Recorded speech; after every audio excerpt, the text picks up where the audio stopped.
The What to Read Next podcast helps you build a TBR of future favorite books. In each episode, Lori and Maine interviews authors and book influencers to recommend books they loved for you to pick up today.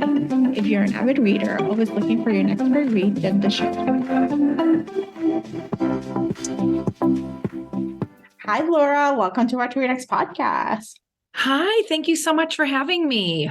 So happy to have you here. So we did an Instagram Live a couple years ago, and then we did a podcast with Willow, but you haven't been on the show on your own. So I'm so excited to have you here. I was so excited when they said you wanted to. I'm like, yes, I love her. I was thrilled to do it. Yeah. So tell us a little bit about yourself.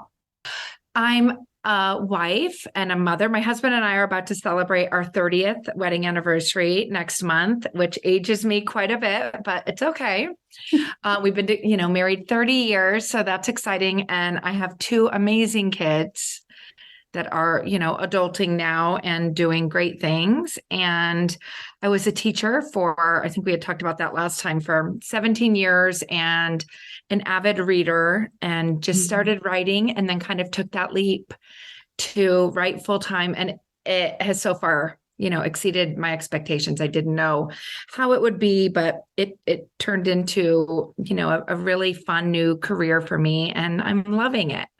I love the fact that we can talk about these careers. Like we have, I think growing up, we were told we were going to have one career, and that's where we grow. We live, we die, we stuff. And the reality is that as we grow older, we have a second, a third, a fourth, a fifth career. Like they're always like you're evolving.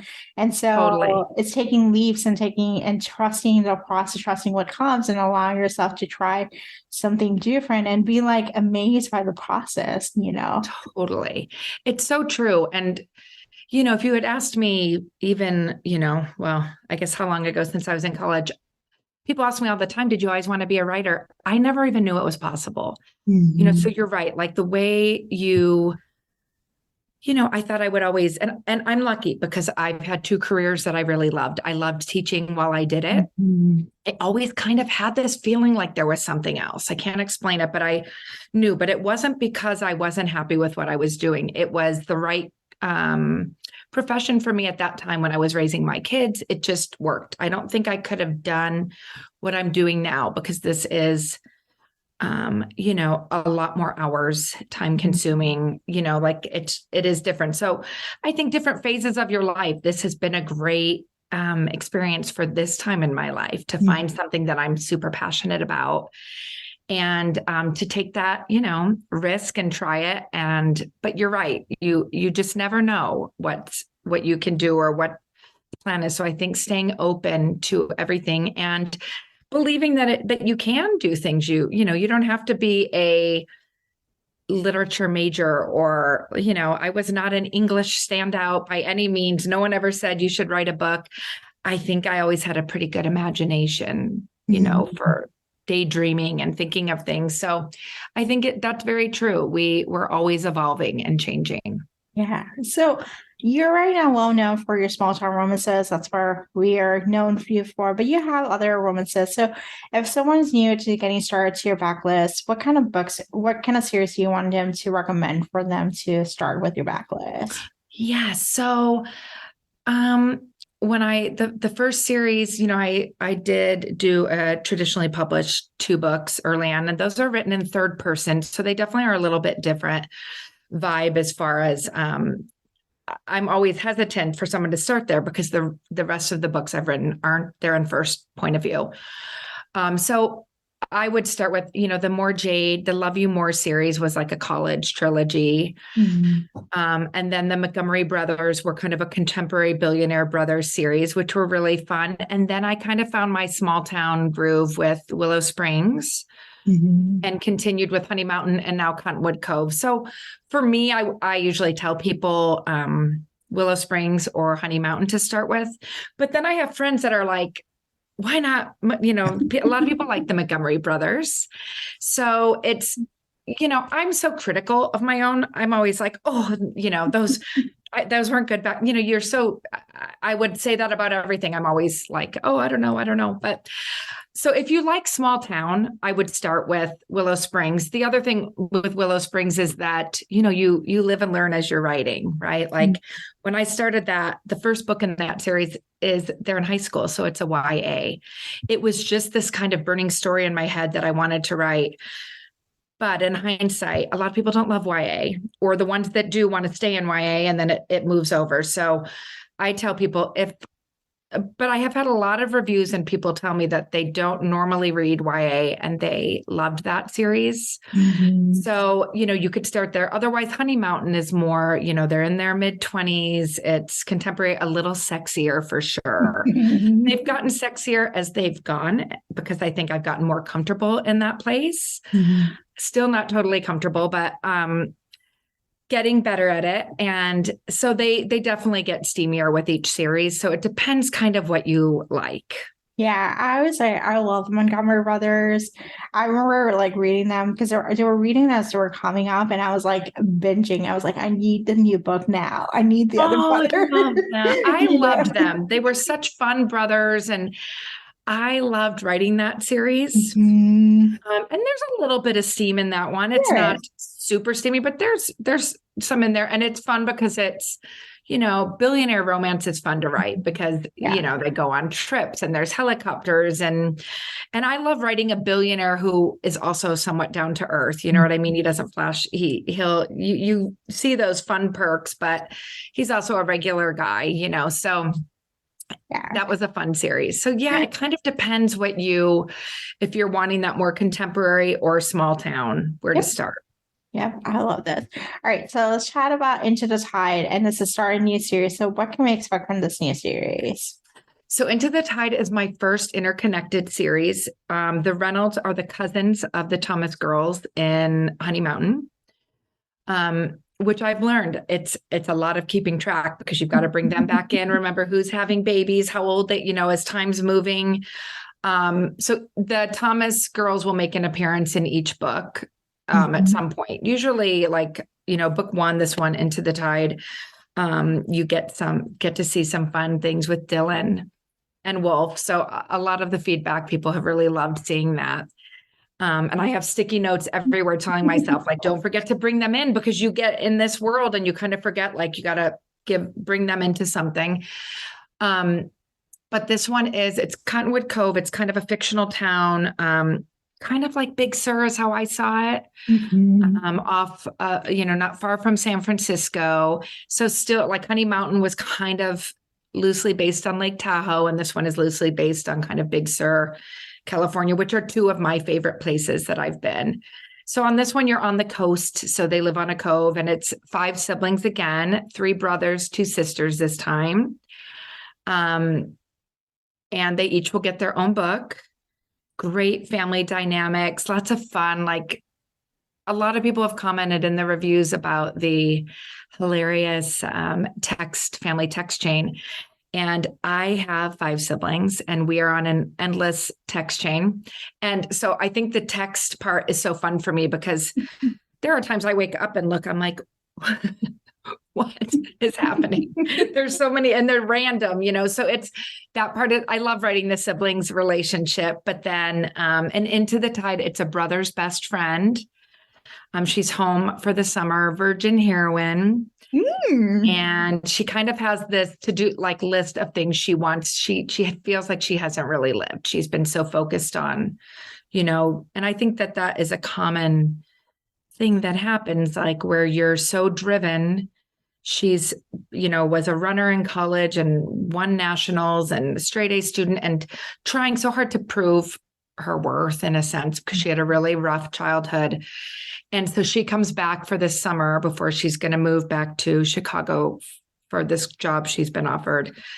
And she works for her brother's best friend at his restaurant and she starts checking things off that list. Oh, I am so excited.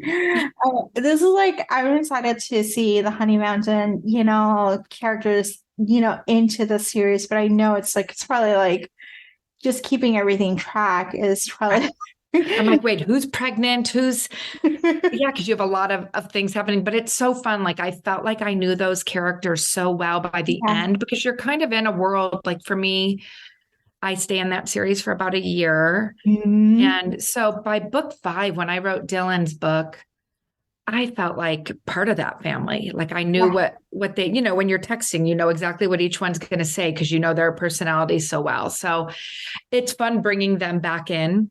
Yeah. Oh, Yeah. I'm very Yeah. excited. All right. So let's chat about some book recommendations. Do you have any books to recommend our listeners to pick up? Oh, so many. Oh my gosh, so many book recs. And it's funny because I don't get to read as often as I used to. Mhm. And it's like when you read, you want to read, friends. And Yeah. those are always, but lucky for me that so many of my friends are my favorite authors. So it works really well. But Willow Astor Autumn Nights was Mhm. amazing. And she has a new series, Summertime Autumn Nights, and there'll be a new series spinning off of that. And that one it was, single dad sports romance. That's my cup of tea. Like I loved everything about that. Candy Steiner's, I think Mhm. it's called The Red Zone. Blindside, I loved. All of them I loved, but Blindside and Yeah. Hail Mary were two that just all consuming. I loved those. Yeah. I love that sports, and that series is kind of college age, which is such a fun kind of coming of age Yep. time. And I loved those, and being like, having that sports side to it too was fabulous. Um, Elsie Silver, Small Town, I love. Flawless, Mhm. that series, Flawless, Powerless, and I can't remember what's the other one. I I love them think all. it's Heartless. Heartless. Heartless. Yes. I was Yeah. like, wait, I know it. I know it. Those loved, amazing small town. Adriana Locke, Catherine Mhm. Cowles, Lena Hendricks, Sammy Silvis. The Marnie man is, I read everything she writes. She Yes. is, and it's fun for me with hers because they're very different from mine. There's, Mhm. contemporary, and she's just kind of a word wizard to me. Like she's just good. So I loved her intern, that series with the brothers, fabulous. Yeah. Anna Hong is a new one to me, and I love hers. The Yeah. Twisted series, those consumed me. Tia Louise. Yeah, I try to read Samantha Young, love Yeah. her. Yeah. So it's hard. I don't read the way I used to, but when I kind of treat myself, and then I'll like, read a new series, and then I'll binge it, and then I don't get to read for a while again. Yeah. But yeah, so I'm sure I'm forgetting a million, but those are No, a lot.